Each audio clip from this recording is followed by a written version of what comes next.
সুপ্রিয় শিক্ষার্থী বন্ধুরা, ব্যাকবোন স্কুলের পক্ষ থেকে তোমাদের সবাইকে স্বাগতম। আজকে আমরা সাধারণ জ্ঞান বিষয়ের কিছু গুরুত্বপূর্ণ টপিক নিয়ে আলোচনা করব। সেই আলোচ্য বিষয়গুলোর সর্বপ্রথমে আমরা যে বিষয় নিয়ে আলোচনা করব সেটি হলো বাংলায় সমাজ ও শিক্ষা সংস্কার, এবং এই সকল সমাজ এবং শিক্ষা সংস্কারে যে সকল ব্যক্তিদের ভূমিকা অনন্য তাদের সম্পর্কে আলোচনা করব, এবং পরবর্তীতে আলোচনা করব রাজধানী হিসেবে ঢাকা। তো চলো শিক্ষার্থী বন্ধুরা, আজকে আমাদের যে প্রথম টপিক সেটি হলো বাংলায় সমাজ ও শিক্ষা সংস্কার এবং এর সংস্কারক। আমরা যদি দেখি যে অষ্টাদশ শতাব্দীর শেষ থেকে শুরু করে ঊনবিংশ শতাব্দীর প্রথম দিকে ভারতীয় উপমহাদেশে হিন্দু সাথে সাথে মুসলিম এদের মধ্যে একটি নবজাগরণ তৈরি হয়। তারা কি করে?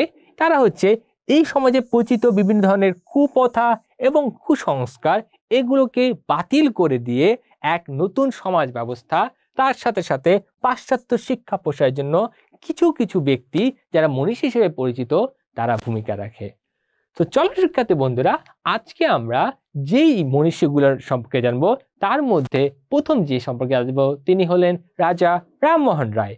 এই রাজা রামমোহন রায় ভারতবর্ষে ইংরেজি শিক্ষার অগ্রদূত, অর্থাৎ ভারতবর্ষে যে ইংরেজি শিক্ষার গুরুত্ব কতটুকু সেগুলো বোঝাতে সক্ষম হয়েছিলেন এবং এই ক্ষেত্রে অগ্রণী ভূমিকা রেখেছিলেন রাজা রামমোহন রায়।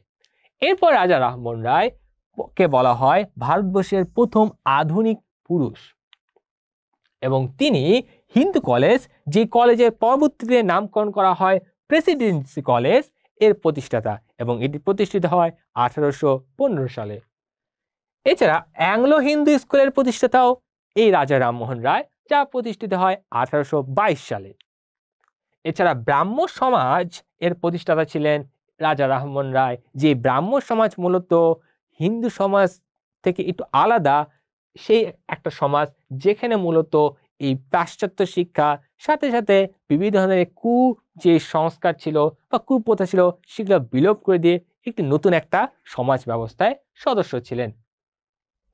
এবং তিনি আরেকটি গুরুত্বপূর্ণ কাজ করেন, সেটি হলো সতীদাহ প্রথা উচ্ছেদ করেন। অর্থাৎ আগে হিন্দু সমাজে একটি প্রথা বা কুপ্রথা যেটাকে আসলে পাওয়া যায় সেটি ছিল স্বামী যদি মারা যেত সতীদেরকে দাহ করা হতো, অর্থাৎ স্ত্রীদেরকে একই চিতায় দাহ করা হতো। যেহেতু এটি ছিল খুবই বর্বর এক কাজ, এই বর্বর কাজকে উচ্ছেদ করার জন্য, এই প্রথাকে উচ্ছেদ করার জন্য রাজা রামমোহন রায় কাজ করে যান, এবং পরবর্তীতে 1829 সালে তিনি সফল হন। এবং মুঘল সম্রাট তাকে এক উপাধি দিয়েছিল, তিনি ছিলেন দ্বিতীয় আকবর।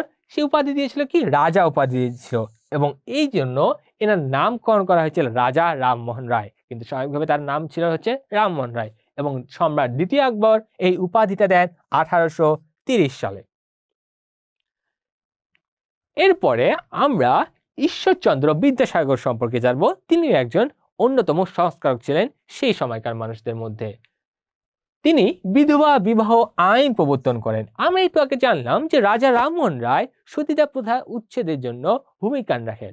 এখন এই যে সতীরা যারা বেঁচে গেল, যাদেরকে আর দাহ করা হলো না, তাদের তো এখন তারা বিধবা হয়ে রাখলো, কিন্তু সেই সময়ে হিন্দু সমাজে বিধবাদের বিবাহ দেওয়া যেত না। এই কারণে এই বিধবা যাদের বিবাহ দেওয়া যায়, এই কারণে ঈশ্বরচন্দ্র বিদ্যাসাগর খুবই গুরুত্বপূর্ণ ভূমিকা পালন করে, এবং তারই সহায়তায় এবং তার জনমতের মাধ্যমে পরবর্তীতে হিন্দু যে বিধবা বিবাহ আইন সেটা প্রবর্তন করা হয় 1856 সালে। এছাড়া আমরা দেখি ঈশ্বরচন্দ্র বিদ্যাসাগর আর কি কি করেছে। তিনি বাল্য বিবাহ প্রথা রোধে কাজ করেছেন। এছাড়া তিনি ফোর্ট উইলিয়াম কলেজের হেড পণ্ডিত হিসেবে কর্মরত ছিলেন, এবং তিনি সংস্কৃত কলেজেরও অধ্যক্ষ হন এক সময়। এবং তার উপাধি কিন্তু বিদ্যাসাগর, কারণ তিনি অনেক জ্ঞানী ব্যক্তি ছিলেন এবং খুব সহজেই পড়ালেখা মনে করতে পারতেন, এবং এই বিদ্যাসাগরটা উপাধি লাভ করেন সংস্কৃত কলেজে যখন তিনি ছিলেন, এবং সেটা মাত্র 20 বছর বয়সে তিনি এখানে পড়ালেখা করেছিলেন। পরবর্তীতে এখানকার অধ্যক্ষ হিসেবে তিনি নির্বাচিত হন। এরপরে আমরা আরেকজন ব্যক্তি সম্পর্কে যাব, হাজী মোহাম্মদ মহসিন। এবং এই হাজী মোহাম্মদ মহসিন ছিলেন একজন বিশিষ্ট দানবীর ব্যক্তি, অর্থাৎ তিনি প্রচুর দান করতেন মানুষের মাঝে। এই কারণে তাকে বলা হয় বাংলার হাতেম তাই, যেহেতু তিনি প্রচুর দান করতেন। এবং তিনি হুগলি কলেজ ও হুগলি মাদ্রাসা প্রতিষ্ঠার জন্য ভূমিকা রাখেন, এবং তিনি মহসিন ট্রাস্ট গঠনের মাধ্যমে দারিদ্র এবং মেধাবী শিক্ষার্থী সহ যে সকল ব্যক্তিবর্গ মেধাবী এবং দারিদ্র তাদেরকে সহায়তার জন্য এই ট্রাস্টটা তিনি গঠন করেন। এরপরে আমরা আরেকজন সংস্কারক সম্পর্কে জানবো, তিনি হচ্ছে নওয়াব আব্দুল লতিফ। এবং এই নওয়াব আব্দুল লতিফ কিন্তু মুসলিমদের উন্নয়নে অনেক কাজ করেছে। তার মধ্যে একটি মোহামেডান লিটারারি সোসাইটির প্রতিষ্ঠাতা, অর্থাৎ যারা মুসলিম অর্থাৎ যারা মোহামেডান, সেই মুসলিমদেরকে যাতে সাহিত্য সম্পর্কে আরো অগ্রণী ভূমিকা পালন করতে পারে এই জন্য একটি সোসাইটি প্রতিষ্ঠা করেন 1863 সালে এই নওয়াব আব্দুল লতিফ। এছাড়া মুসলিমদের মধ্যে আধুনিক শিক্ষা প্রচারের জন্য তিনি এই বিভিন্ন ধরনের সোসাইটি ছাড়াও আরো বিভিন্ন ধরনের গুরুত্বপূর্ণ ভূমিকা পালন করেন। এই জন্য এই ব্যক্তিকে বলা হয় স্যার সৈয়দ আহমেদ, যিনি কিনা বাংলার স্যার সৈয়দ আহমেদ।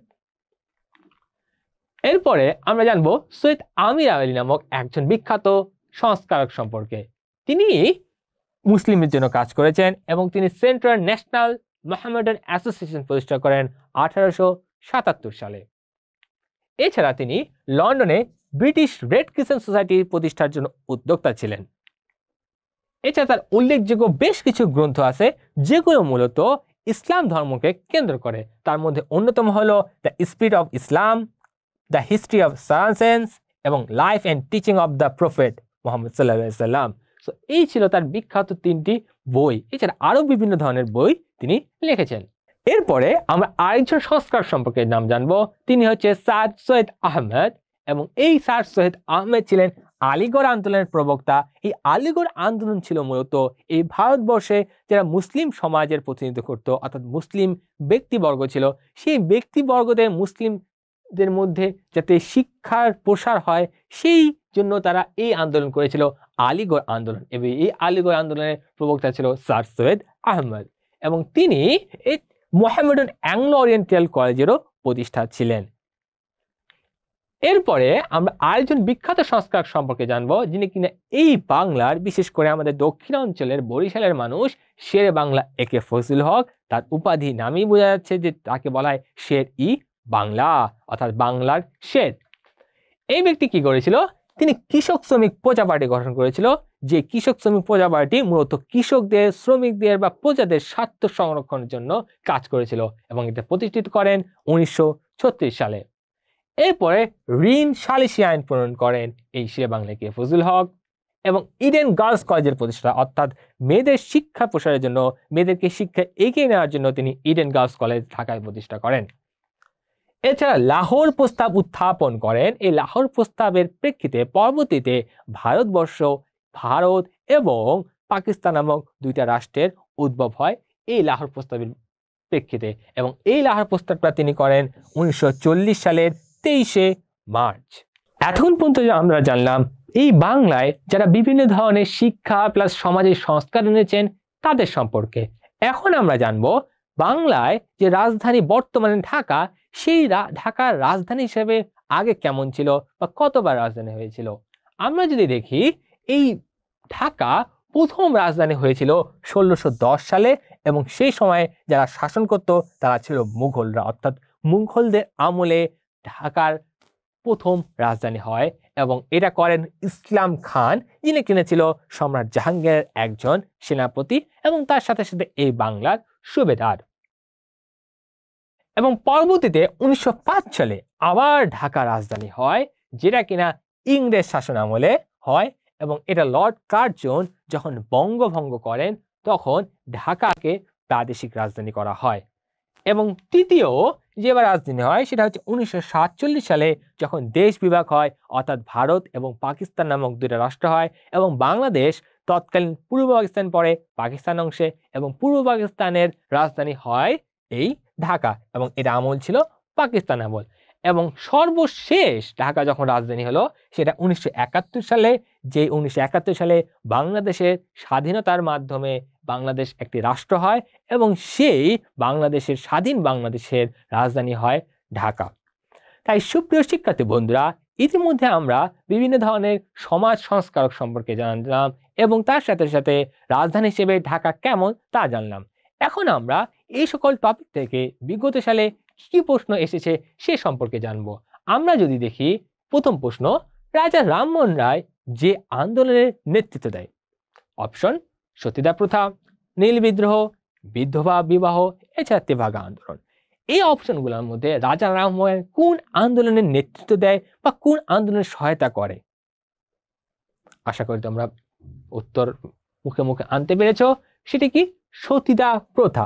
অর্থাৎ যে সকল স্বামীরা মারা যেত তাদের সতীকে অর্থাৎ স্ত্রীকেও একই চিতায় আগে দাহ করা হতো, এবং সেই কুপ্রথাকে দূর করার জন্য রাজা রামমোহন রায় গুরুত্বপূর্ণ ভূমিকা রাখে। এই সতীদাহ প্রথা পরবর্তীতে 1829 সালে উচ্ছেদ করা হয় বা রহিত করা হয়।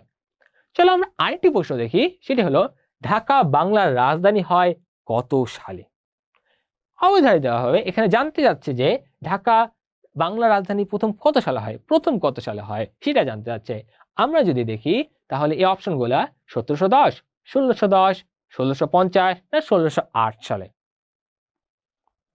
আশা করি তোমরা খুব সহজে ধরতে পেরেছ যে এর উত্তর হলো 1610 সালে প্রথম ঢাকা রাজধানী হয় এই বাংলার, এবং সেটা হয় মুঘলদের আমলে, এবং সুবেদার ইসলাম খান, যিনি কিনা ছিলেন সম্রাট জাহাঙ্গীরের একজন অন্যতম সেনাপতি, তার আমলেই 1610 সালে ঢাকাকে রাজধানী করা হয়।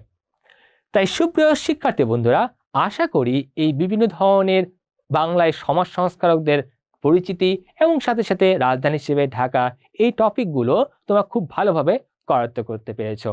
আশা করি পরবর্তী তোমরা প্র্যাকটিস করার মাধ্যমে এগুলো সম্পর্কে আরো খুব ভালোভাবে ধারণ করতে পারবে জ্ঞান। তার সাথে সাথে আমরা আশা করি তোমরা সুস্থ থাকবে, ভালো থাকবে। ধন্যবাদ সবাইকে।